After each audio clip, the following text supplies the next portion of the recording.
All right, Arizona, that's where we're at. We're gonna do a 50,000 mile review video today, right here, just because Washington is gloomy. That's where I'm from. If you watch my other videos, you probably know.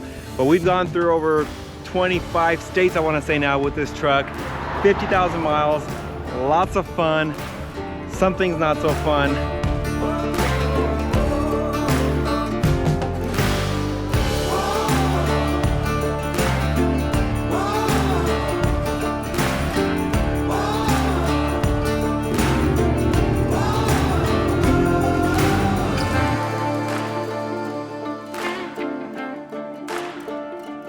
Just about 50,000 or just a little bit under that, but by the time this trip is done, we will be at 50,000 miles. And a lot of people told me a lot of things are gonna break by then.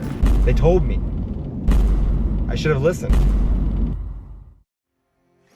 Taking this truck all the way from Washington to the Keys, to Florida Keys, you know, 12,000 mile trip.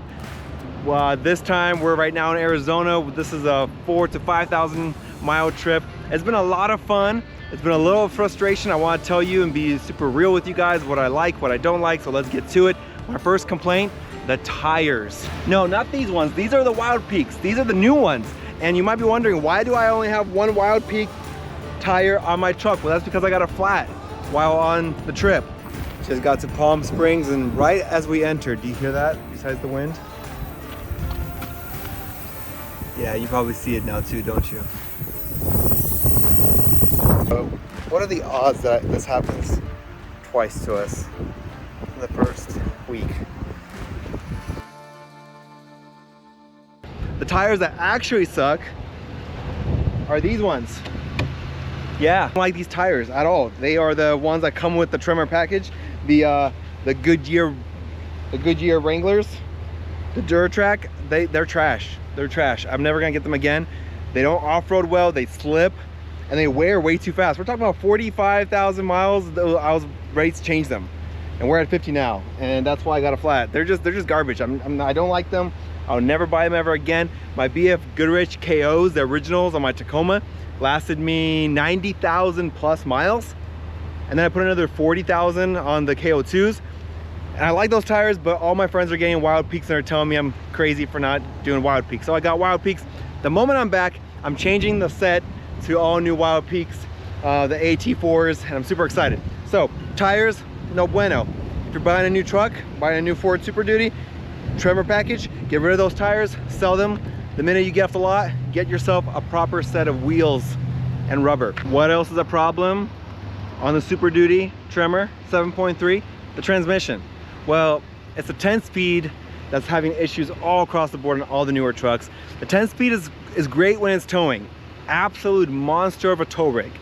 I tow a 8,000 pound trailer.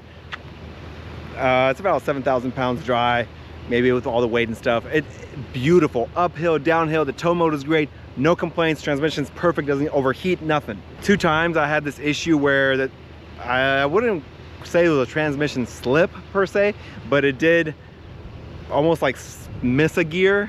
I read about it, talked about it, and it never happened again. It happened twice. Then we changed the transmission oil, and I felt like we put in 3 more quarts. I think I gotta go back to my notes, but we put in 8 or 9 quarts of transmission oil, but we only got out like 6.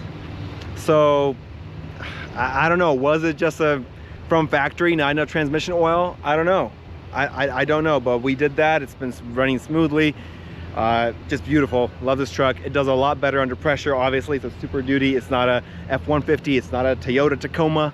It's not even a Tundra. This is not your daily truck, even though we kind of daily it with the family. This is more of your performance truck. 7.3 liter V8 monster of a gas engine under that hood, and I absolutely love it. It roars, it screams, I love it. Next thing, that's not really a huge issue per se, but it's annoying.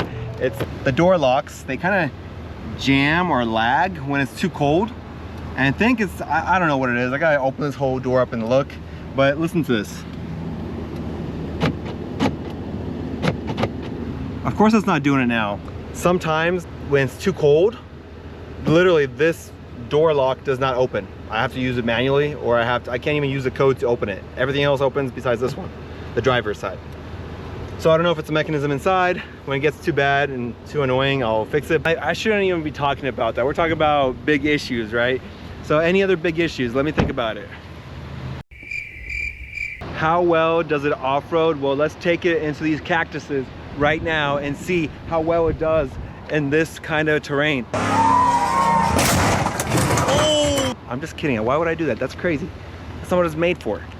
I took this truck with my buddies, with like 10 other guys, and everyone had a different setup. You know, we had some 4Runners, we had some Tacomas, we had some Tundras, we had some Fords, we had a little bit of everything. Some guys were making fun of me because I was having a hard time going up this slush/snow hill. And the reality is, this is a really heavy truck. This is not made to do what my Tacoma did.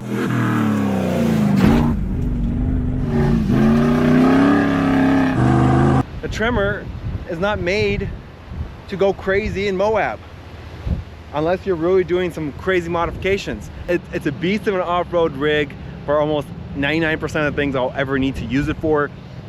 For the 1%, I'll go with a friend. I'll get an ATV, I'll get something different. This is a perfect off-road rig for almost all my family's off-road needs.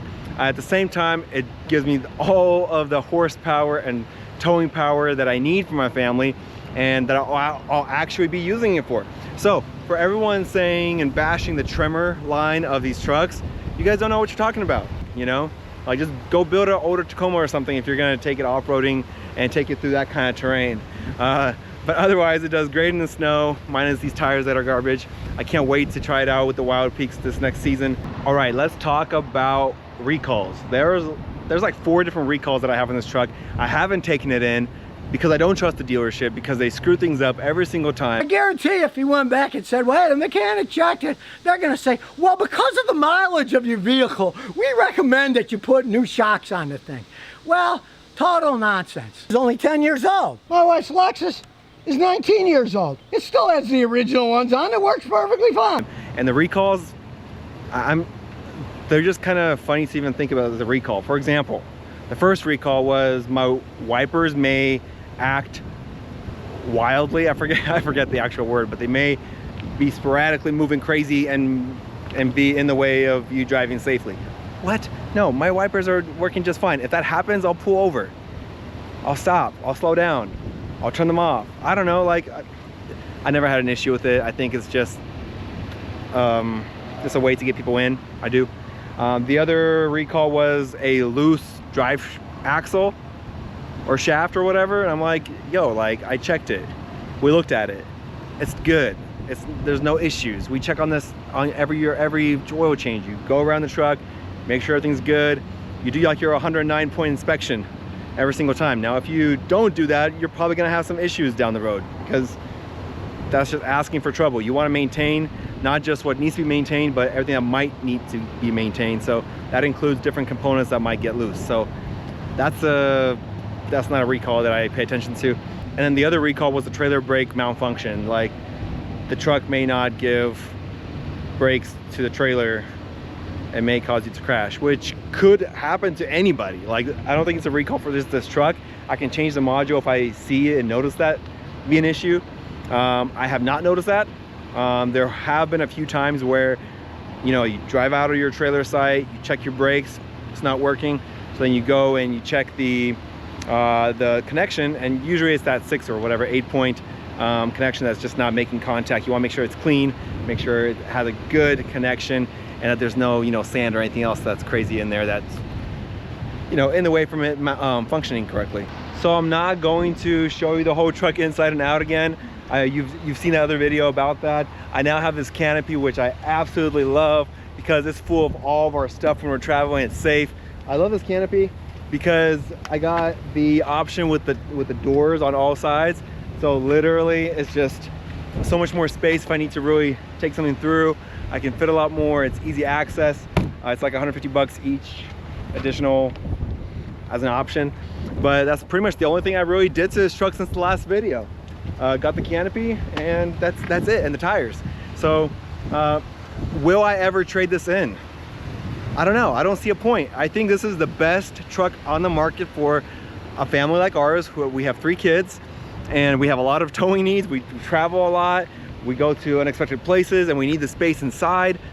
Would I get a Tundra instead of this? A lot of people say, Yarrow, don't even compare those. Those are two different vehicles.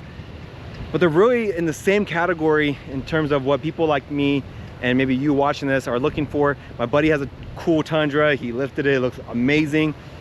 But that truck isn't enough for me because what we're towing, we need more payload. And I don't want to be at the max payload. I want to be under that, significant, like 25% under that, so that it's not, you know, just screaming on the engine, and it's not, you know, just wearing on all those parts. I need something that's more capable, and also in case I decide to get a fifth wheel, in case I decide to get something bigger, heavier, or want to tow a load, like for a company, I can with this truck.